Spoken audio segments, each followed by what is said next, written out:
Hello guys, நான் தான் உங்கள் ஈவில். ஸோ நீங்கள் நம்ம வெளியில் நடக்கும் அப்படின்னா ஒரு நம்ம வேர்ல்டுக்கு டெக்கரேஷன் நம்ம சர்வைவல் டெக்கரேஷன் பண்ணுறதுக்கு ஒரு இதுதான் கைஸ் பார்க்க போகிறோம். ஒரு ஃபயர் பிளேஸ் நதரக்க வச்சுக்கோங்க. அது மேலே ஃபில்டர் ஸ்டீல் வச்சு பார்த்து விட்ருங்க கைஸ்.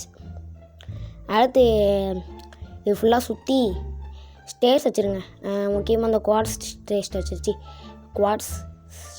ஸ்டேர்ஸ் அதை வச்சுருங்க. அடுத்து மேலே பிளெயின் கேஸ் வச்சுக்கோங்க.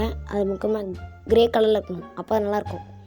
மறுபடியும் அதேமாரி தான் இங்கே ஸ்டேர்ஸு வைடா இவ்வளோ அதெல்லாம் கைஸ் வச்சாச்சு. இப்போ ஒரு மேலே ஒரு பில்லர் மாரி வச்சுக்கோங்க. குவாட்ஸ் பில்லர் தான் நல்லாயிருக்கும். கொஞ்சம் குட்டியாக தான் இருக்கும். நீங்கள் பெருசாக பண்ணோன்னா பிளாக் கைட் ஏற்றிக்கோங்க. இதுமாதிரி கார்னரில் பண்ணால் தான் கைஸ் நல்லாயிருக்கும் நம்ம வேர்ல்டு டெக்கரேஷனுக்கு. இப்படி ஒரு 2-3 ஹைட் ஏற்றிக்கோங்க, நல்லாயிருக்கும். இதான் கைஸ் இந்த இதில் பார்த்தோம். சரி, பை கைஸ். போயிட்டு வாங்க, டாடா.